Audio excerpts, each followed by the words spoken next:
You were sent to Oklahoma City, 1995. What happened there was the deadliest act of homegrown domestic terrorism in modern American history. 168 people had been killed, including 19 children. Hundreds were injured.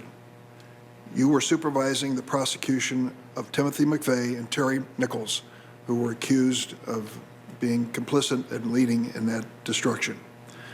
Now, if you are confirmed as Attorney General, which I believe you will be, you will face what is known as the biggest, most complex investigation in Justice Department history, and that is the investigation around the events of January 6th. 230 have been arrested so far. Some 500 are under investigation. We know that the death of at least one police officer is one of the major elements in this investigation. I'd like to ask you to reflect on two things. What's going on in America? Was Oklahoma City just a one-off, unrelated to what happened here? Can you measure, based on what you've learned so far, what kind of forces are at work to divide and destroy the American dream? Secondly, when it comes to this prosecution, are there elements that we should consider in terms of law enforcement to deal with this rising threat to the American democracy? Thank you, Senator. Thank you very much for the opportunity to address the committee today. I'm grateful for this opportunity. I don't think that this is necessarily a one-off. FBI Director Wray has indicated that the threat of domestic terrorism, and particularly of white supremacist extremists, is his #1 concern in this area.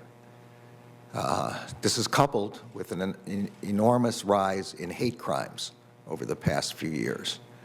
There is a line from Oklahoma City, and there's another line from Oklahoma City all the way back to the experiences that I mentioned in my opening with respect to the battles of the original Justice Department against the Ku Klux Klan. We must do everything in the power of the Justice Department to prevent this kind of interference with the policies of American democratic institutions. And I plan, if you now confirm me for Attorney General, to do everything in my power to ensure that we are protected.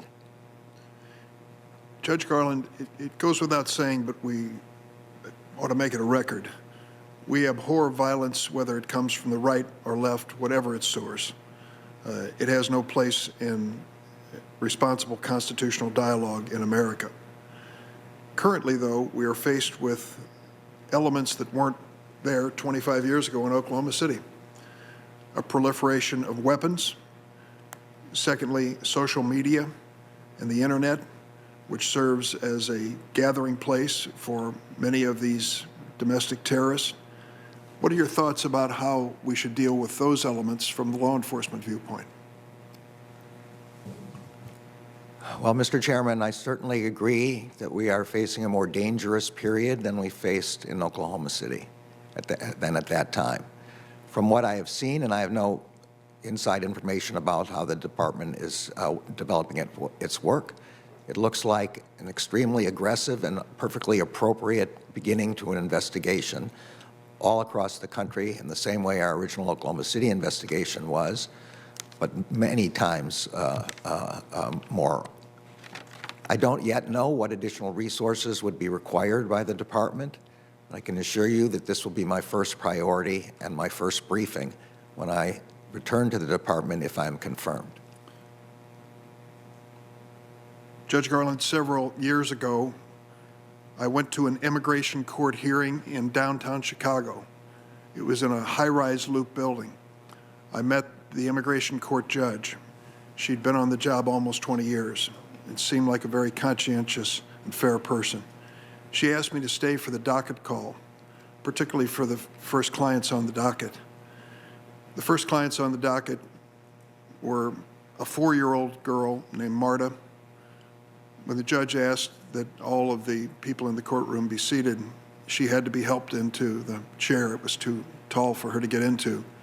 She was handed a stuffed animal to hold during the hearing. At the same table was a young boy with the unlikely name Hamilton. who was given a little matchbox car, which he played with on top of the table. He was 6 years old. They were the victims of the zero tolerance policy. We remember it well.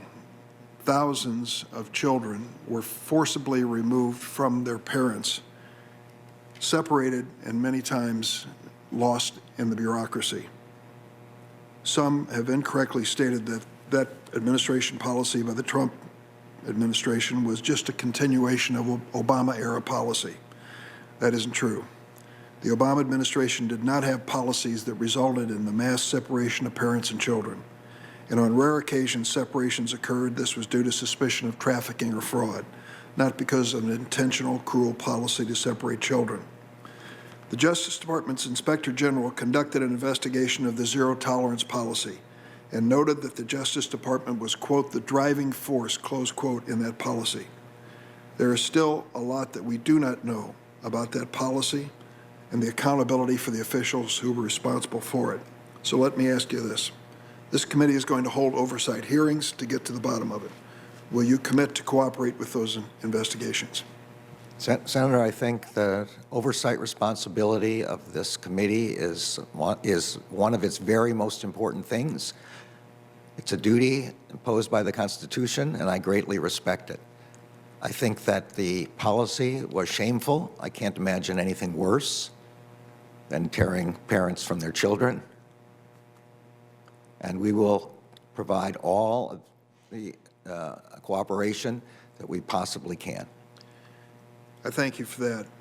When it comes to congressional oversight, this committee has a role in restoring independence and integrity to the Justice Department through oversight hearings. It has a long-standing tradition of holding annual Justice Department oversight hearings, but sadly, it's been 3 years since the Attorney General has been called before this committee. I pledge that as chairman, I'll hold annual DOJ oversight hearings where members from both sides of the aisle can ask important questions of you in that capacity. I don't want to go into detail, but ask you, obviously, would you agree to cooperate in that commitment to oversight hearing? Of course, if I am confirmed, I will certainly cooperate. And when requests are made for information by members of the committee, I hope that I can also have your commitment to cooperation in providing timely answers. Yes, Mr. Chairman, we will be as responsive as we possibly can. As I said, I have great respect for and belief in the oversight role of this committee. Thank you.